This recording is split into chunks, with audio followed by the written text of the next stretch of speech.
The Virginia Tech Massacre was a school shooting that took place on April 16, 2007, on the campus of Virginia Polytechnic Institute and State University in Blacksburg, Virginia, United States. Seung-Hui Cho, a senior at Virginia Tech, shot and killed 32 people and wounded 17 others in two separate attacks, approximately 2 hours apart, before committing suicide. The massacre is the deadliest shooting incident by a single gunman in U.S. history and one of the deadliest by a single gunman worldwide. Cho had previously been diagnosed with a severe anxiety disorder. During much of his middle school and high school years, he received therapy and special education support. After graduating from high school, Cho enrolled at Virginia Tech. Because of federal privacy laws, Virginia Tech was unaware of Cho's previous diagnosis or the accommodations he had been granted at school. In 2005, Cho was accused of stalking two female students. After an investigation, a Virginia special justice declared Cho mentally ill and ordered him to attend treatment. Lucinda Roy, a professor and former chairwoman of the English department, had asked Cho to seek counseling. Cho's mother turned to her church for help. The attacks received international media coverage and drew widespread criticism of U.S. gun culture. It sparked intense debate about gun violence, gun laws, gaps in the U.S. system for treating mental health issues, the perpetrator's state of mind, the responsibility of college administrations, privacy laws, journalism ethics, and other issues. Television news organizations that aired portions of the killer's multimedia manifesto were criticized by victims' families, Virginia law enforcement officials, and the American Psychiatric Association. The massacre prompted the state of Virginia to close legal loopholes that had previously allowed Cho, an individual adjudicated as mentally unsound, to purchase handguns without detection by the National Instant Criminal Background Check System. It also led to passage of the first major federal gun control measure in more than 13 years. The law strengthening the NICS was signed by President George W. Bush on January 5, 2008. The Virginia Tech Review Panel, a state-appointed body assigned to review the incident, criticized Virginia Tech administrators for failing to take action that might have reduced the number of casualties. The panel's report also reviewed gun laws and pointed out gaps in mental health care as well as privacy laws that left Cho's deteriorating condition in college untreated. Attacks. Cho used two firearms during the attacks, a .22 caliber Walther P22 semi-automatic handgun and a 9mm semi-automatic Glock 19 handgun. The shootings occurred in separate incidents, with the first at West Ambler Johnston Hall, during which Cho killed two pupils, and the second at Norris Hall, where the other 31 deaths, including that of Cho himself, as well as all the non-lethal injuries, occurred. West Ambler Johnston shootings. Cho was seen near the entrance to West Ambler Johnston Hall, a co-ed residence hall that housed 895 students, at about 6:47 a.m. EDT. Normally, the hall was accessible only to its residents via magnetic keycards before 10:00 a.m. Cho's student mailbox was in the lobby of the building, so he had a pass card allowing access after 7:30 a.m., but it is unclear how he gained earlier entrance to the building. Cho shot his first victims in West Ambler Johnston Hall. At around 7:15 a.m., Cho entered the room which freshman Emily J. Hiller shared with another student. Hiller, a 19-year-old from Woodville, Virginia, was fatally wounded. After hearing the gunshots, a male resident assistant, Ryan C. Clark, attempted to aid Hiller. Cho shot and killed Clark, a 22-year-old senior from Martinez, Georgia. Hiller remained alive for 3 hours after being shot, but no one from the school, law enforcement, or hospital notified her family until after she had died. Cho left the scene and returned to his room in Harper Hall, a dormitory west of West Ambler Johnston Hall. While police and emergency medical services units were responding to the shootings in the dorm next door, Cho changed out of his blood-stained clothes, logged onto his computer to delete his email, and then removed the hard drive.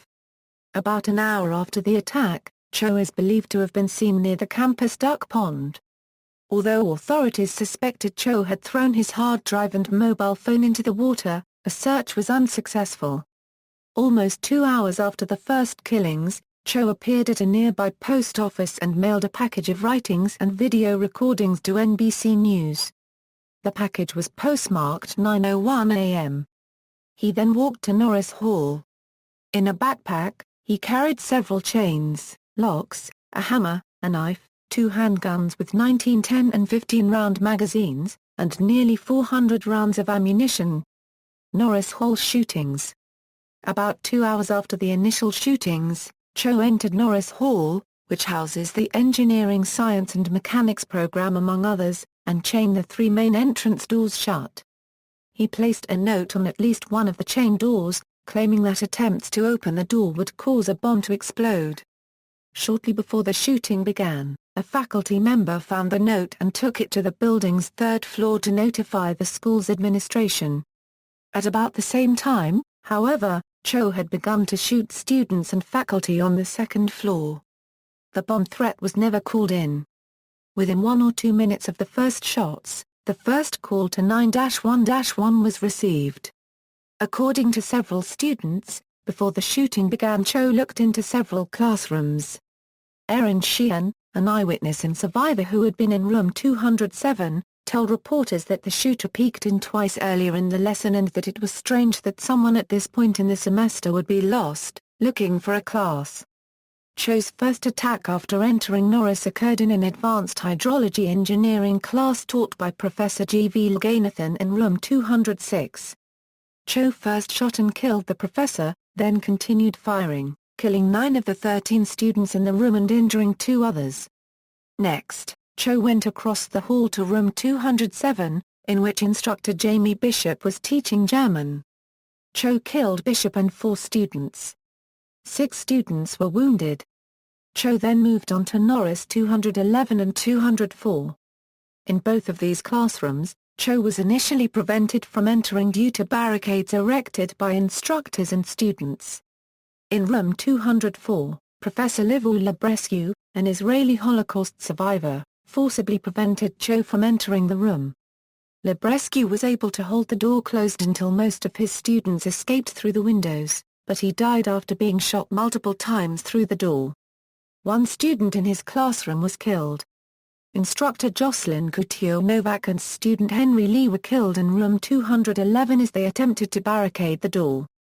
11 students died in room 211. The 6 students who survived all suffered gunshot wounds. Cho reloaded and revisited several of the classrooms. After Cho's first visit to room 207, several students had barricaded the door and had begun tending the wounded. When Cho returned minutes later, Catelyn Carney and Derek Odell were injured while holding the door closed. Cho also returned to room 206. According to a student eyewitness, the movements of a wounded Waleed Sharlan distracted Cho from a nearby student after the shooter had returned to the room. Sharlan was shot a second time and died. Also in room 206, Partai Memora Halamon Lumbantoruan may have protected fellow student Guillermo Coleman by diving on top of him. Coleman's various accounts make it unclear whether this act was intentional or the involuntary result of being shot. Multiple gunshots killed Lumbantoruan, but Coleman was protected by Lumbantoruan's body. Students, including Zach Petquich, barricaded the door of room 205 with a large table after substitute Professor Heian Cheng and a student saw Cho heading toward them. Cho shot through the door several times but failed to force his way in. No one in that classroom was wounded or killed. Hearing the commotion on the floor below, Professor Kevin Granata took 20 students from a 3rd-floor classroom into his office where the door could be locked. He then went downstairs to investigate and was shot and killed by Cho. None of the students locked in Granata's office were injured or killed. Approximately 10 to 12 minutes after the second attack began, Cho shot himself in his right temple with a Glock 19. He died in Jocelyn Couture-Novak's intermediate French class, room 211. During this second assault, he had fired at least 174 rounds, killing 30 people and wounding 17 more. All of the victims were shot at least 3 times each. Of the 30 killed, 28 were shot in the head. During the investigation, State Police Superintendent William Flaherty told a state panel that police found 203 live rounds in Norris Hall. He was well prepared to continue. Flaherty testified. During the two attacks, Cho killed 5 faculty members and 27 students before committing suicide. The Virginia Tech Review panel reported that Cho's gunshots wounded 17 other people. 6 more were injured when they jumped from second-story windows to escape. Sidney J. Vale, the director of the trauma center at Carilion-Roanoke Memorial Hospital, said that Cho's choice of 9mm hollow-point ammunition increased the severity of the injuries. Conversely, due to the limited penetration depth of hollow-point bullets, it is likely that Coleman would have died had they not been used. Perpetrator. The shooter was identified as a senior at Virginia Tech, 23-year-old Seung-Hui Cho, a South Korean citizen with U.S. permanent resident status majoring in English. The Virginia Tech Review panel's August 2007 report devoted more than 20 pages to Cho's troubled history. At 3 years of age, Cho was described as shy, frail, and wary of physical contact. In 8th grade, Cho was diagnosed with severe depression as well as selective mutism, an anxiety disorder that inhibited him from speaking. While early media reports carried reports by South Korean relatives that Cho had autism, the Massacre report stated that the relationship between selective mutism and autism was unclear. Cho's family sought therapy for him, and he received help periodically throughout middle school and high school. Early reports also indicated Cho was bullied for speech difficulties in middle school, but the Virginia Tech Review panel was unable to confirm this, or other reports that he was ostracized and mercilessly bullied for class, height, and race-related reasons in high school, causing some anti-bullying advocates to feel that the review panel was engaging in an authority-absolving whitewash. Supposedly, high school officials had worked with his parents and mental health counselors to support Cho throughout his sophomore and junior years. Cho eventually chose to discontinue therapy. When he applied and was admitted to Virginia Tech, school officials did not report his speech and anxiety-related problems or special education status because of federal privacy laws that prohibit such disclosure unless a student requests special accommodation. The Massacre report detailed numerous incidents of aberrant behavior beginning in Cho's junior year of college that should have served as a warning to his deteriorating mental condition. Several former professors of Cho reported that his writing as well as his classroom behavior was disturbing, and he was encouraged to seek counseling.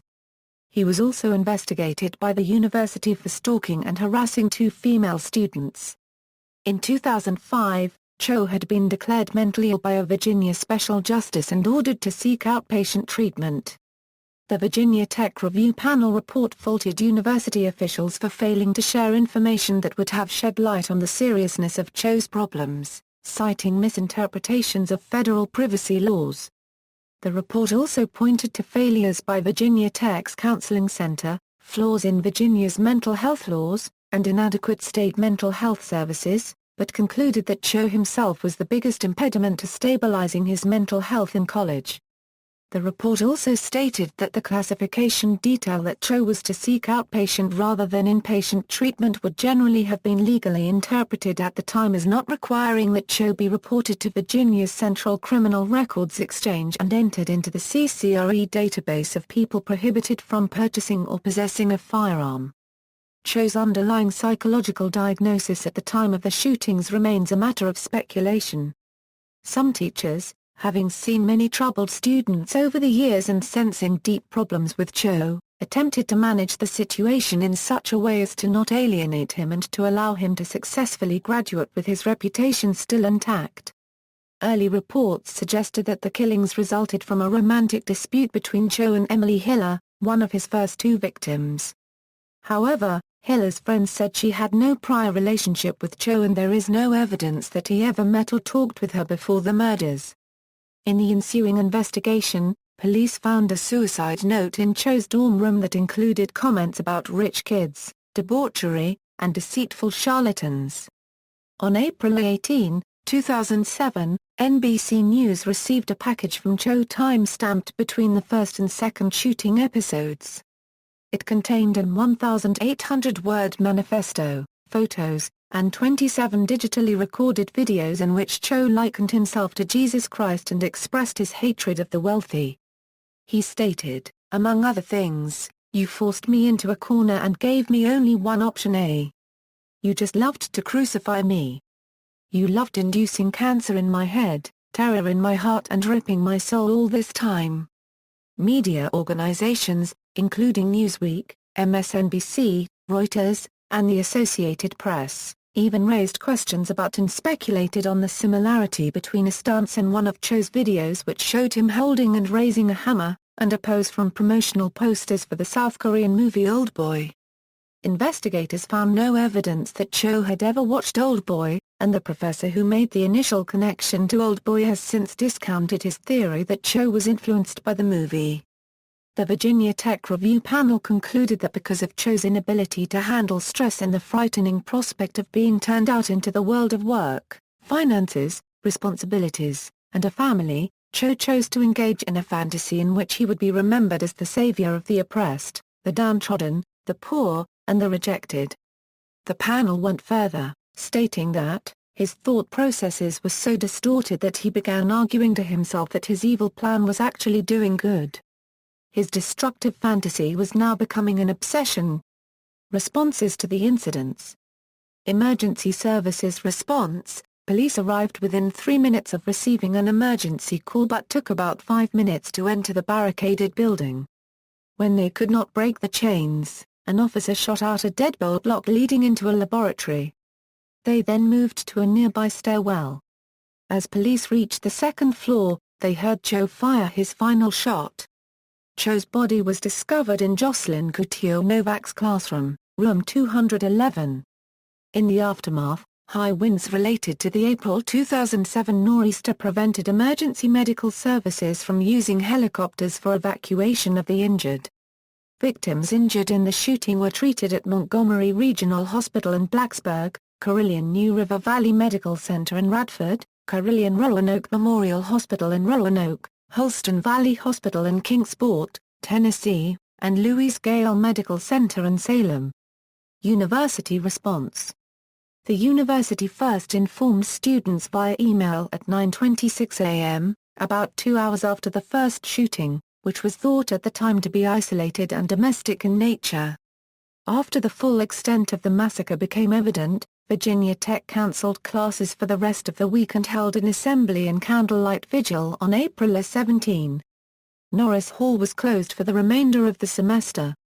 The university offered counseling for students and faculty, and the American Red Cross dispatched several dozen crisis counselors to Blacksburg to help students. University officials also allowed students, if they chose, to abbreviate their semester coursework and still receive a grade.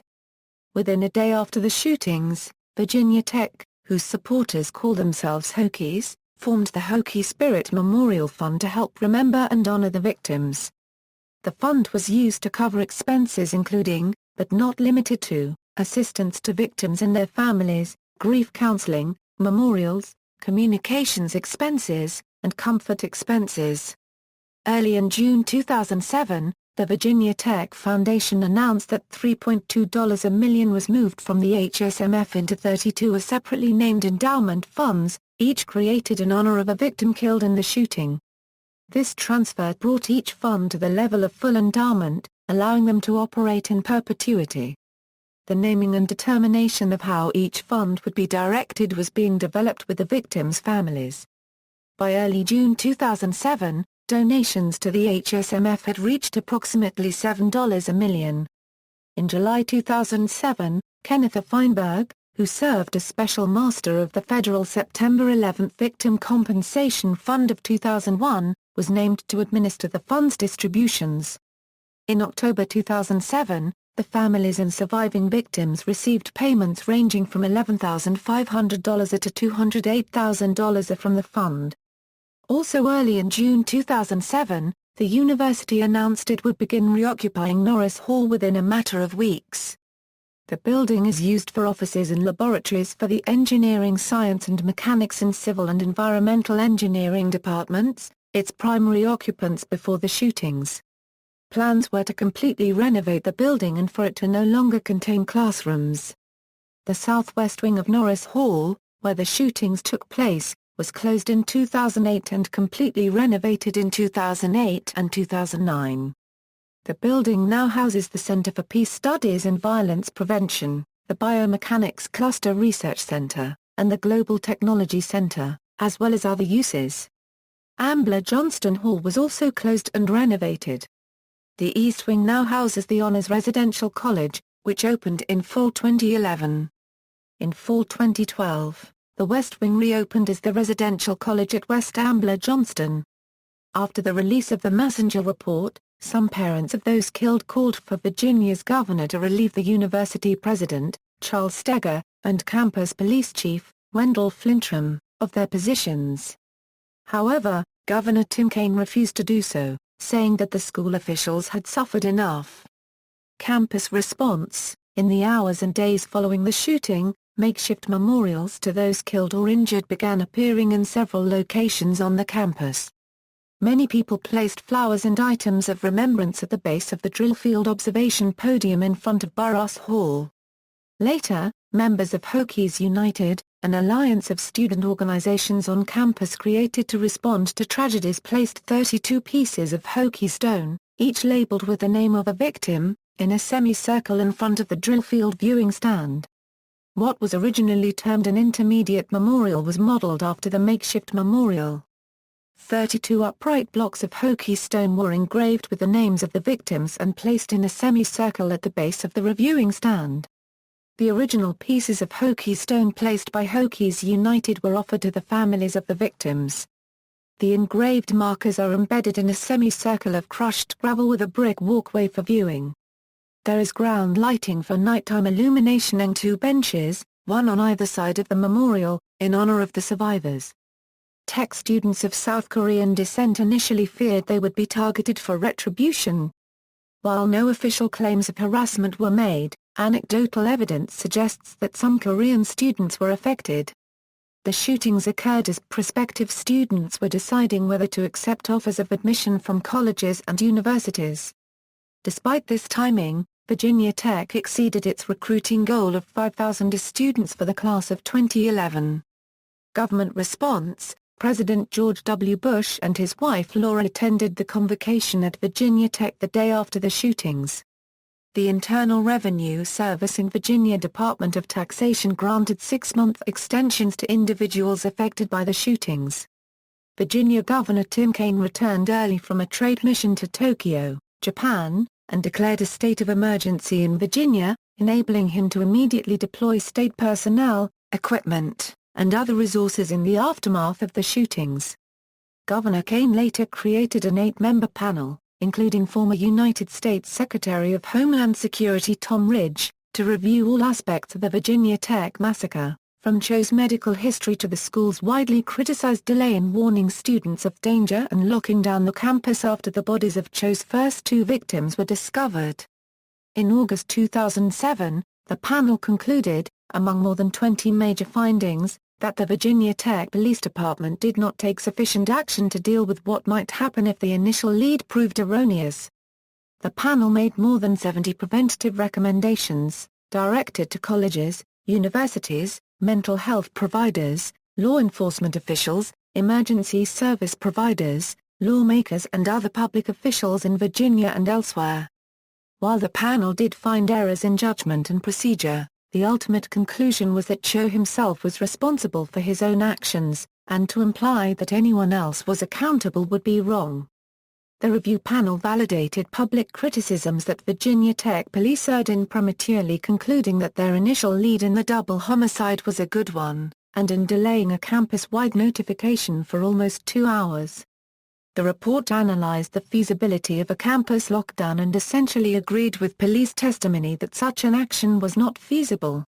The report concluded that the toll could have been reduced if the university had made an immediate decision to cancel classes and a stronger, clearer initial alert to the presence of a gunman. The incident also caused Virginia Commonwealth elected officials to re-examine gaps between federal and state gun purchase laws. Within 2 weeks, Governor Kaine had issued an executive order designed to close those gaps. Prompted by the incident, the federal government passed the most significant gun control law in more than a decade. The bill, H.R. 2640, mandates improvements in state reporting to the National Instant Criminal Background Check System in order to halt gun purchases by criminals, those declared mentally ill, and other people prohibited from possessing firearms, and authorizes up to $1.3 billion in federal grants for such improvements. Both the Brady Campaign to Prevent Gun Violence and the National Rifle Association supported the legislation. The measure passed the United States House of Representatives on a voice vote on June 13, 2007. The Senate passed the measure on December 19, 2007. President Bush signed the measure on January 5, 2008. On March 24, 2008, the U.S. Department of Education announced proposed changes in the regulations governing education records under the Family Educational Rights and Privacy Act. Certain of the changes address issues raised by the Virginia Tech incident and are intended to clarify for schools the appropriate balance to strike between concerns of individual privacy and public safety. South Korean response: when the citizenship of the shooter became known, South Koreans expressed shock and a sense of public shame, while the government of South Korea convened an emergency meeting to consider possible ramifications. A candlelight vigil was held outside the Embassy of the United States, Seoul. South Korean President Roh Moo-hyun expressed his deepest condolences. Although Cho came to the U.S. as a third grader and was a permanent resident of the U.S., many South Koreans felt guilt and mourned because they considered him a South Korean by blood. South Korea's ambassador to the U.S. and several Korean American religious leaders called on Korean Americans to participate in a 32-day fast, one day for each victim, for repentance. The foreign minister, Song Min-soon, announced that safety measures had been established for Koreans living in the U.S., in an apparent reference to fears of possible reprisal attacks. A ministry official expressed hope that the shooting would not stir up racial prejudice or confrontation. Some Korean Americans criticized the fasting proposal, saying that it directed undue and irrelevant attention on Cho's ethnicity and not other, more salient, reasons behind the shooting. News reports noted that South Koreans seemed relieved that American news coverage of Cho focused on his psychological problems. The Korea Tourism Organization pulled its Sparkling Korea television advertisements, saying it would be inappropriate to air the ads featuring images of Korea's culture and natural beauty in between the news reports of the rampage. Academic industry response: hundreds of other colleges and universities throughout North America responded to the incident with official condolences and by conducting their own vigils, memorial services, and by other gestures of support.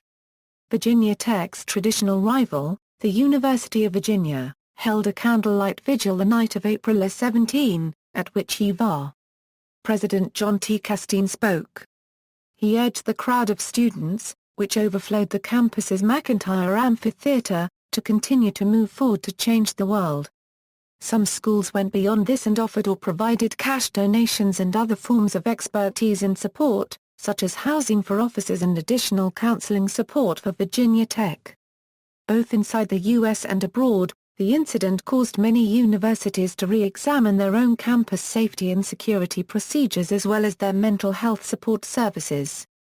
The Construction Industry Institute, a University of Texas-based research institute promoting collaboration between industry and academia, had a relationship with Tech before the tragedy, having sponsored several Virginia Tech-led engineering research projects.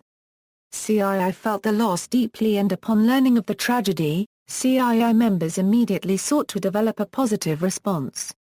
In just a few months, CII worked with Virginia Tech faculty to design a 3-credit graduate class teaching CII best practices to the future leaders of the construction industry. The first class was taught in fall 2007 over 3 weekends by subject matter experts from CII member companies Procter & Gamble, KBR, Fluor Corporation, the Smithsonian Institution, B&K, the Department of State, and CII staff. Other responses: the International Association of Campus Law Enforcement Administrators convened a special review task force, which issued its report on April 18, 2008.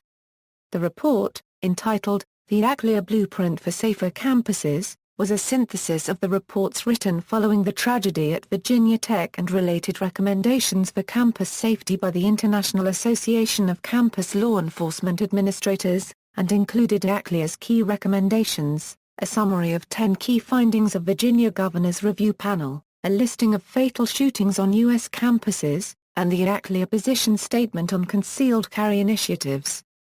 The task force made 20 specific recommendations, representing the association's priorities for the betterment of campus safety, and reinforcing key goals and objectives in mitigating and responding to threats at institutions of higher learning.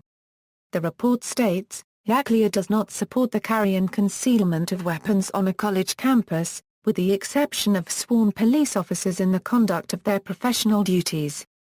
The subsequent position statement goes into greater detail.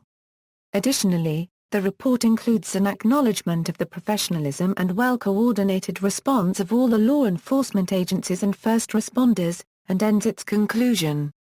Securing the safety of our campuses is an iterative process that requires an institutional and personal commitment from every member of our educational communities. Let these recommendations strengthen that resolve. The Quiters, a Canada-based strategic rule of law think tank governed by international law, published a report pertaining to the Virginia Tech massacre, which includes a review of measures for counterterrorism and campus security adopted between 1993 and April 16, 2007. The report criticizes Virginia Tech's institutional decision-making process and summarizes the lethal effects of failing to implement and administer valid procedural and substantive safeguards aimed at securing the broad Tech and Blacksburg community against Level 2 type incidents involving acts of terrorism and mass casualties. The report does not comment on gun control or mental health issues. Some of Cho's family members expressed sympathy for the victims' families and described his history of mental and behavioral problems. Cho's maternal grandfather was quoted in the Daily Mirror referring to Cho as a person who deserved to die with the victims.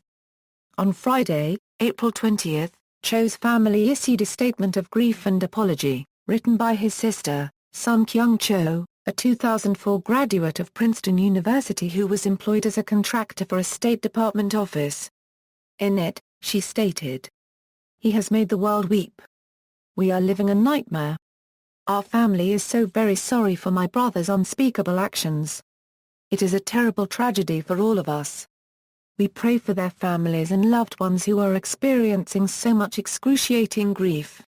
And we pray for those who were injured and for those whose lives are changed forever because of what they witnessed and experienced. Each of these people had so much love, talent and gifts to offer, and their lives were cut short by a horrible and senseless act." Many heads of state and international figures offered condolences and sympathy, including Pope Benedict XVI, the presidents of Chile, France, Mexico, Peru, and South Korea, the president-elect of Mauritania, the prime ministers of Greece and Japan, and the King of Morocco. Statements of condolence were issued by officials and diplomats from Canada, Georgia, Hungary, Iran, Nicaragua, Russia, Suriname, Thailand, and Venezuela. A State Department spokesman said, "We haven't seen this kind of sympathy and support since Hurricane Katrina and 9/11. South Korean Union Secretary General Ban Ki-moon stated, "I feel very much sorry and troubled, and any such rampant killing of innocent citizens and children is totally not acceptable and I condemn it in strongest terms possible." On May 3, 2007, Queen Elizabeth II addressed the Virginia legislature, telling them, "As a state and a nation, you are still coming to terms with the dreadful events of Virginia Tech on the 16th of April. My heart goes out to the students, friends and families of all those killed, and to the many others who have been affected, some of whom I shall be meeting shortly. On behalf of the people of the United Kingdom, I extend my deepest sympathies at this time of such grief and sorrow." She then met privately with some faculty and survivors, including 3 who were wounded. One of the survivors, Katelyn Carney, who was shot in the hand during the massacre, presented the Queen with a bracelet of 32 jewels in the Virginia Tech color maroon and orange. The Queen subsequently visited Jamestown, Virginia, to mark the 400th anniversary of the first permanent English settlement in the United States, which was the primary purpose of her trip. Sporting teams and leagues at both the college and professional levels, as well as sports figures from football, baseball, basketball, hockey, soccer, and NASCAR racing, paid their respects and joined fundraising efforts to honor the victims, most notably regional teams the Washington Nationals, who wore Virginia Tech hats in a game, and DC United, who wore special Virginia Tech jerseys during a game. NASCAR put Virginia Tech decals on all its cars for 3 weeks. East Carolina University made a $100,000 donation, raised at the behest of its athletics director, Terry Holland. East Carolina was the opponent for Virginia Tech's opening home football game at Lane Stadium on September 1, 2007, with more than 60,000 in attendance. Prior to the kickoff, 32 orange balloons were released in memory of the victims, and the Hokey fans shouted a big thank you to the East Carolina players and fans. On July 30, 2007, after it came to light that Seung-Hui Cho had purchased 2 10-round magazines on eBay for one of the guns used in the shootings, the online auctioneer prohibited the sale of firearms magazines, firearms parts, and ammunition components on its site. Controversial responses: 2 students at Pennsylvania State University dressed as Virginia Tech massacre victims for Halloween in 2007, posting their photos on Facebook, which generated outrage at both Penn State and Virginia Tech. Penn State sent a statement to Virginia Tech, stating, "We're appalled that these individuals would display this level of insensitivity and lack of common decency by dressing up in this manner. The fact that one of the individuals is actually from Virginia makes it even more difficult to understand." An amateur computer video game that recreates the massacre, VTech Rampage, also sparked outrage. The creator, Ryan Lambourne, a resident of Sydney, Australia, who grew up in the United States, posted a message on his website demanding payment to remove the game, but later posted that the demand was a joke. New York State Senator Andrew Lanza called for a boycott of the game, stating, "There are certain things in life you don't make light of and should not be turning into a game. It's not a game, it's a tremendous loss of life." The Australian Minister of Communications, Senator Helen Coonan, said that she would launch an official investigation, stating, "The individual responsible for the game is using a terrible tragedy to draw attention to himself and his work. It is in very poor taste and the person concerned may want to consider getting some professional help." Lambourne also created a video game based on the Sandy Hook Elementary School shooting, which also drew criticism and sparked outrage. Continuing response. A Northern Virginia chapter of the B'nai B'rith Youth Organization, founded in November 2008 by Aaron Adler and Ethan Blonder, took on the name Live ou La Bresque AZA, in honor of the Holocaust survivor who used his body to barricade Cho from entering his room. On September 4, 2009, the Marching Virginians, one of Virginia Tech's marching bands, took a 140-mile side trip on their way to the season-opening football game against the University of Alabama at the Georgia Dome in Atlanta. The 350-member band, 20 cheerleaders, and members of the Corps of Cadets Color Guard performed at Lakeside High School, alma mater of Ryan Clark, along with the Lakeside Marching Band and visiting Evans High's band. The event was organized by the Central Savannah River Area Virginia Tech alumni chapter to honor Clark's memory and as a fundraiser for a scholarship in his name. Following the 2007 shootings, Virginia Tech began employing an alert system on their website and text messages to warn students of danger. The alert system was first activated in 2008 when an exploded cartridge from a nail gun produced sound similar to gunfire near a campus dormitory. It was again activated on August 4, 2011, when children attending a summer class reported a man carrying a handgun. Police were unable to find anyone matching the children's description. Later in 2011, on December 8, the system was activated again after a police officer was shot and killed on campus. This turned out to be a random act by a part-time Radford University student. He had carjacked a Mercedes SUV earlier in the day in nearby Radford and had parked it in the general area of a Virginia Tech parking lot where the victim officer was conducting a routine traffic stop on a third party. The shooter turned the gun on himself a half-hour later. Anniversary activities, beginning with the first anniversary of the attack and continuing since, the Queen's Guard of the College of William and Mary, another public university in Virginia, has memorialized the victims with an honor guard at the head of the college's sunken garden. The honor guard is modeled after the honor guard posted at the Tomb of the Unknowns by soldiers of the U.S. Army's Old Guard. Several organizations have hosted annual blood drives on or near the anniversary date of the massacre as a tribute to the victims. The Virginia Tech Alumni Association National Capital Region chapter has held a yearly blood drive in remembrance of the victims of the shooting, as well as sponsoring a local 3.2-mile 3.2 for 32 run on or near the anniversary.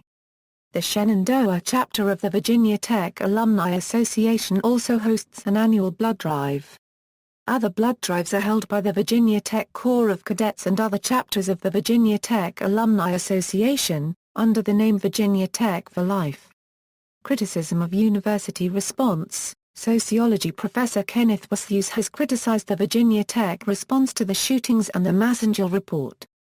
Westhues identifies the cause of the shootings as mobbing Cho experienced in the Virginia Tech English department, and suggests that the explanation for the Virginia Tech shootings should go beyond what he calls the defective character explanation. A more truthful explanation of the Virginia Tech murders focuses not on Cho's character but on the interaction between it and the situations he was in, not on his personal identity but on the interplay between who he was and how other people treated him. Westhues cites the experiences of another Virginia Tech student in the same department as being very similar to Cho's. Westhues has criticized Virginia Tech and the Massacre report for failing to advance a fuller explanation of the causes of the shootings, which he suggests should be one of character-situation interplay. Lucinda Roy, former chair of Virginia Tech's English department, is also critical of the way the university treated Cho as a student in her book, No Right to Remain Silent, What We've Learned from the Tragedy at Virginia Tech. Roy worked with him one-on-one in a poetry tutorial and feels he didn't get the help he needed. W. Roy approached campus counseling as well as others in the university about Cho. She was repeatedly told that they could not intervene unless a student sought counseling voluntarily. Eventually, Roy's efforts to persuade Cho to seek help worked. Unbelievably, on the 3 occasions he contacted the counseling center staff, he did not receive a comprehensive evaluation by a startling discovery Roy learned about after Cho's death. After responding to questions from the media and handing over information to law enforcement as instructed by Virginia Tech, Roy was shunned by the administration. Papers documenting Cho's interactions with campus counseling were lost. The university was suddenly on the defensive. Effects on gun politics. The incident reignited the gun politics debate in the United States, with proponents of gun control legislation arguing that guns are too accessible, citing that Cho, a mentally unsound individual, was able to purchase 2 semi-automatic pistols despite state laws which should have prevented such purchase. Opponents of gun control argued that Virginia Tech's gun-free safe zone policy ensured that none of the other students or faculty would be armed and that as a result they were unable to stop Cho. Virginia context. Law enforcement officials found a purchase receipt for one of the guns used in the assault among Cho's belongings. The shooter waited 1 month after buying a Walther P22 pistol before he bought a second pistol, a Glock 19. Cho used a 15-round magazine in the Glock and a 10-round magazine in the Walther. The serial numbers on the weapons were filed off, but the ATF National Laboratory was able to reveal them and performed a firearms trace. The sale of firearms by licensed dealers in Virginia is restricted to residents who successfully pass a background check. Legal permanent resident aliens may purchase firearms. At the time of the massacre, Virginia law also limited purchases of handguns to 1 every 30 days. That limit was repealed on April 3, 2013. Federal law requires a criminal background check for handgun purchases from licensed firearms dealers, and Virginia checks other databases in addition to the federally mandated NICS. a 1968 federal law passed in response to the assassinations of Robert F. Kennedy and Martin Luther King, Jr. also prohibits those adjudicated as a mental defective from buying guns. This exclusion applied to Cho after a Virginia court declared him to be a danger to himself in late 2005 and sent him for psychiatric treatment. Because of gaps between federal and Virginia state laws, the state did not report Cho's legal status to the NICS. Virginia Governor Timothy Kaine addressed this problem on April 30, 2007, by issuing an executive order intended to close those reporting gaps. In August 2007, the Massacre report called for a permanent change in the Code of Virginia to clarify and strengthen the state's background check requirements. The federal government later passed a law to improve state reporting to the NICS nationwide. Campus Firearms Ban. The shootings also renewed debates surrounding Virginia Tech's firearms ban. The university has a general ban on possession or storage of firearms on campus by employees, students, and volunteers, or any visitor or other third parties, even if they are concealed handgun permit holders. In April 2005, a student permitted by the state to carry concealed handguns was discovered in possession of a concealed firearm while in class. While no criminal charges were filed, a university spokesman said the university had the right to adhere to and enforce that policy as a common-sense protection of students, staff and faculty as well as guests and visitors. In January 2006, prior to the shootings, legislator Todd Gilbert had introduced a related bill into the Virginia House of Delegates. The bill, HB 1572, was intended to forbid public universities in Virginia from preventing students from lawfully carrying a concealed handgun on campus. The university opposed the bill, which quickly died in subcommittee. Virginia Tech spokesman Larry Hincker praised the defeat of the bill, stating, "I'm sure the university community is appreciative of the General Assembly's actions because this will help parents, students, faculty and visitors feel safe on our campus."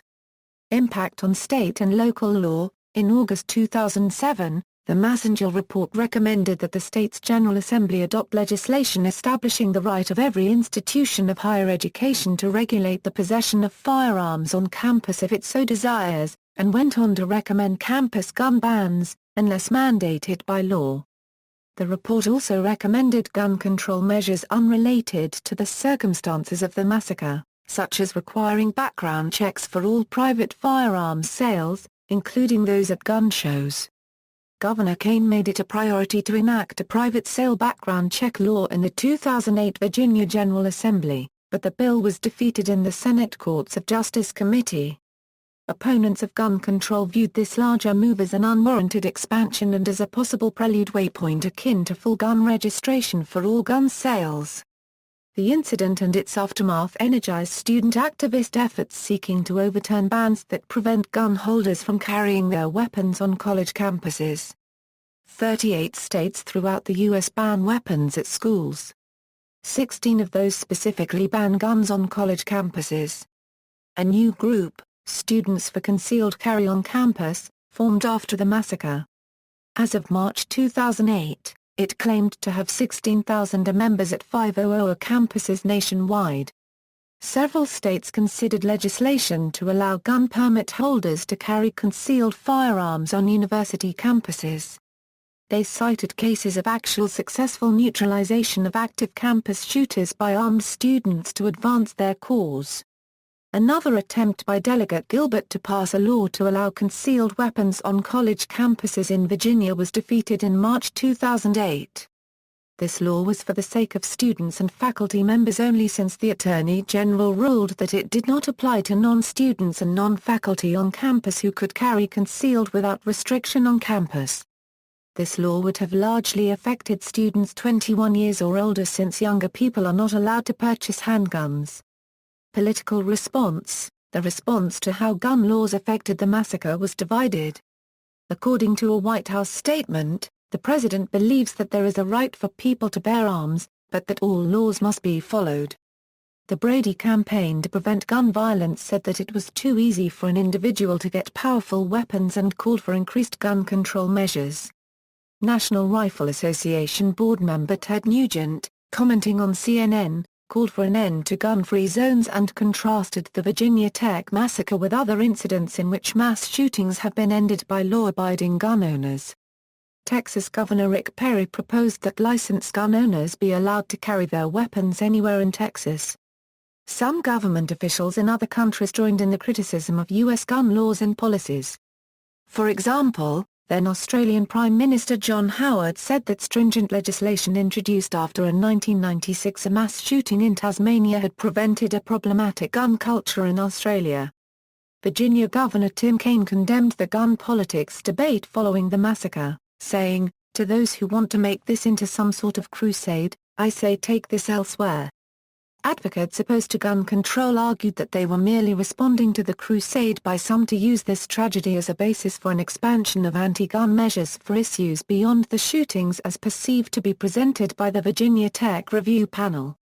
The review panel members were, Colonel Gerald Massengill, panel chair, a retired Virginia State Police Superintendent Drive Marcus L. Martin, panel vice chair, Professor of Emergency Medicine, Assistant Dean of the School of Medicine, and Associate Vice President for Diversity and Equity at the University of Virginia, Gordon Davis, former Director of the State Council of Higher Education for Virginia and President of the Kentucky Council on Post-Secondary Education Drive Roger L. Depew, an FBI veteran and the founder, past president, and CEO of the Academy Group, Incorporated, a forensic behavioral sciences services company, Carol Ann Ellis, Mississippi, Director of the Fairfax County Police Department's Victim Services Division, a faculty member at the National Victim Academy, and a member of the American Society of Victimology, Tom Ridge, former governor of Pennsylvania, former member of the U.S. House of Representatives, and the first U.S. Secretary of Homeland Security Dr. Aradhana A.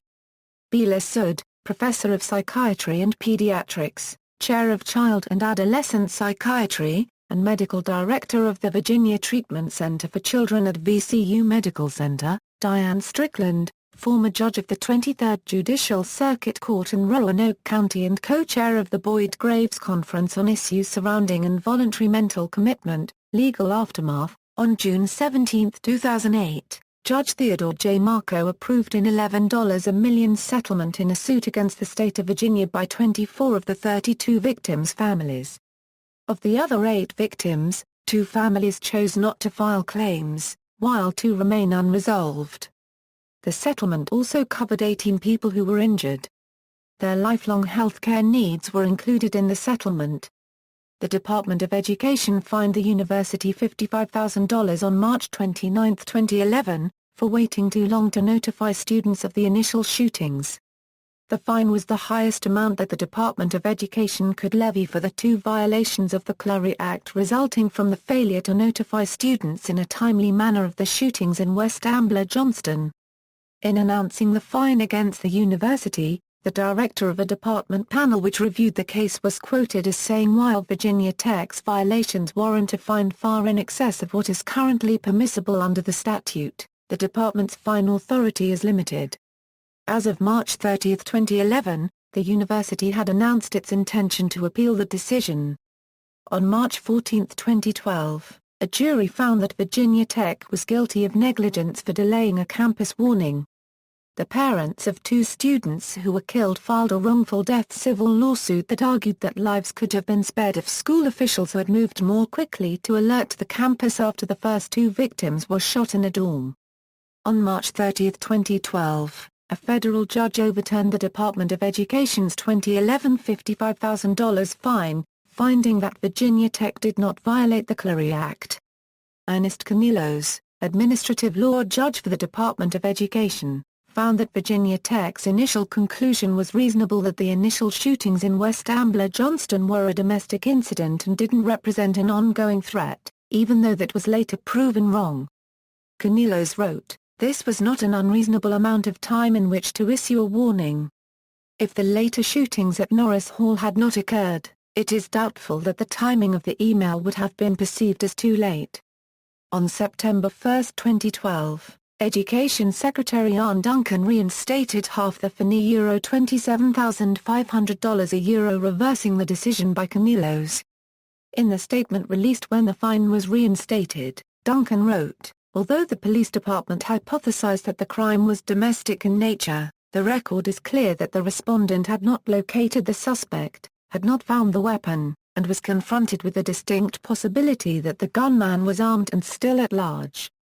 Virginia Tech spokesman Larry Hincker issued a statement, saying, "Once again, the higher education community has been put on notice that timeliness is situational and will be determined by department officials after the fact." On October 31, 2013, the Virginia Supreme Court reversed the lower state court jury's 2012 ruling that the university had been negligent in warning students quickly enough about Cho's impending rampage. The trial judge in the lower court had instructed the jury that there was a special relationship between the school and slain students Erin Nicole Peterson and Julia Kathleen Pride, since the two women were business invitees of the university. The two women's families had filed that particular lawsuit. In rejecting the decision, the state Supreme Court said that even if there was a special relationship between the Commonwealth and students of Virginia Tech, there was no duty for the Commonwealth to warn students about the potential for criminal acts by third parties. The state has claimed that ultimate responsibility rested with Cho for not seeking assistance prior to the shooting. The two families had not joined in a previous settlement with the other families. Education Secretary Duncan agreed to an additional $5,000 fine on January 3, 2014. The Federal Office of Student Aid had sought an additional $27,500. An administrative law judge reduced the amount and Duncan agreed to the reduction.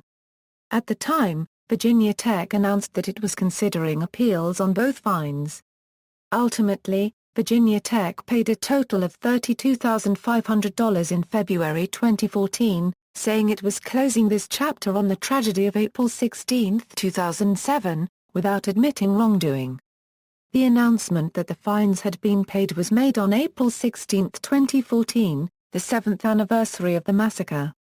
A statement by Larry Hincker said, "While we believe that the departmental unregistered trademark S actions against Virginia Tech are inconsistent with their earlier guidance and policy, further litigation was not prudent in light of the various costs emotional impact on the community, time lost, as well as financial."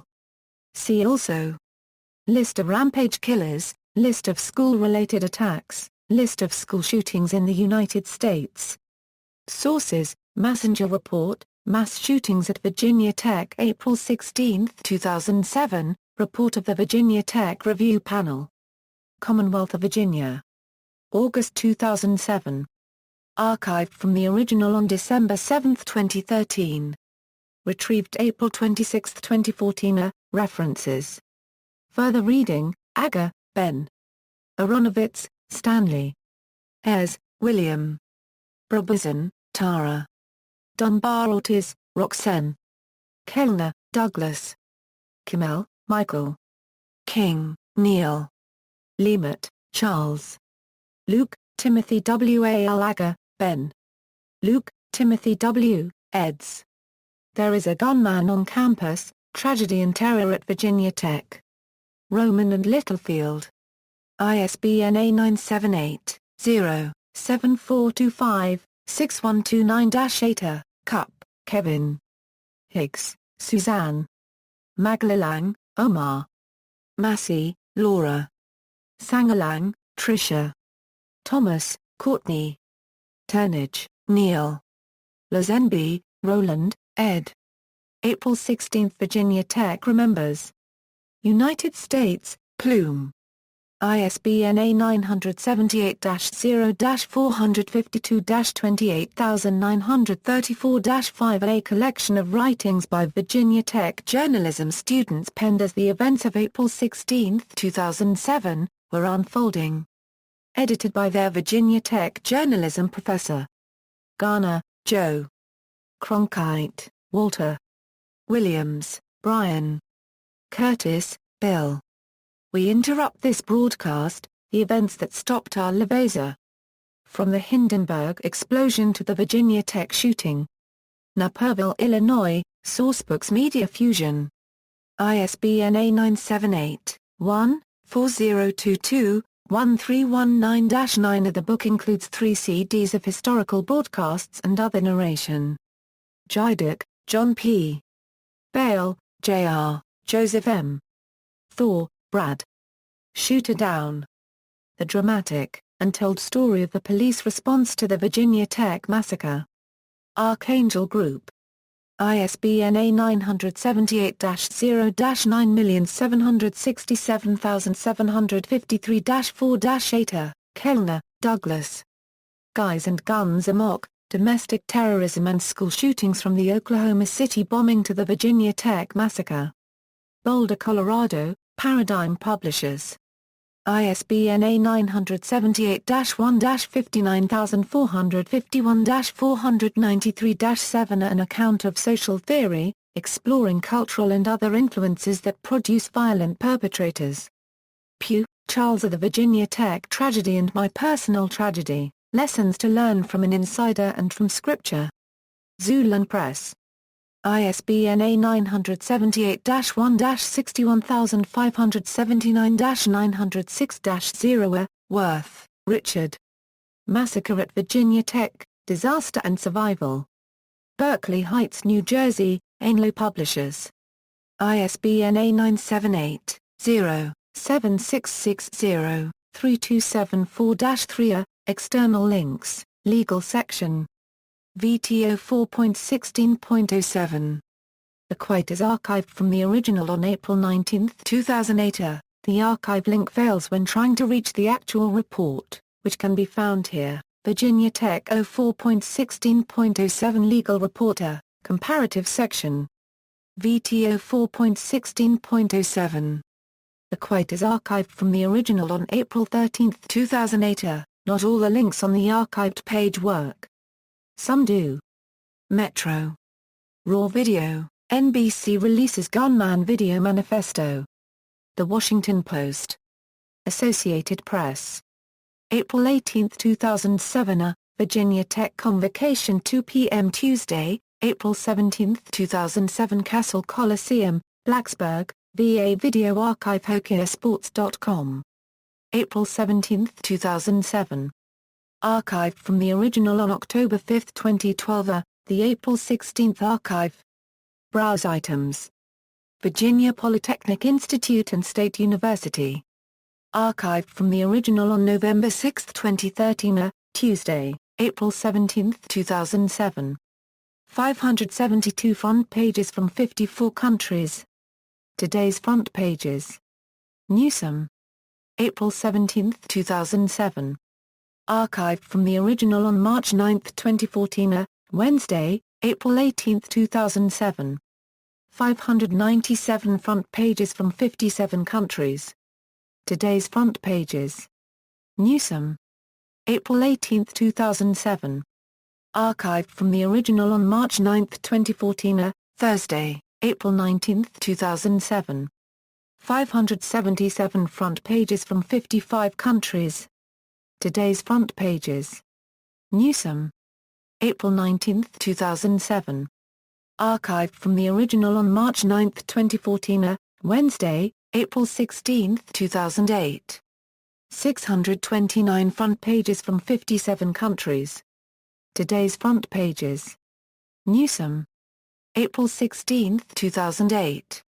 Archived from the original on March 9, 2014. Thursday, April 17, 2008.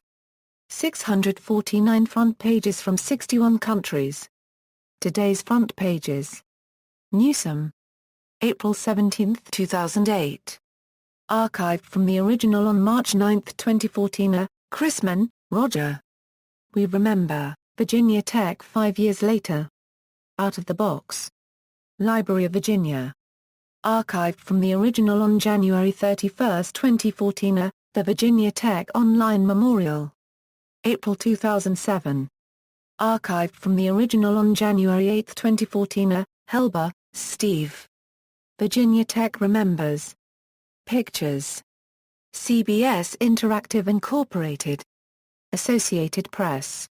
Richmond Times-Dispatch. Archived from the original on May 4, 2014. A.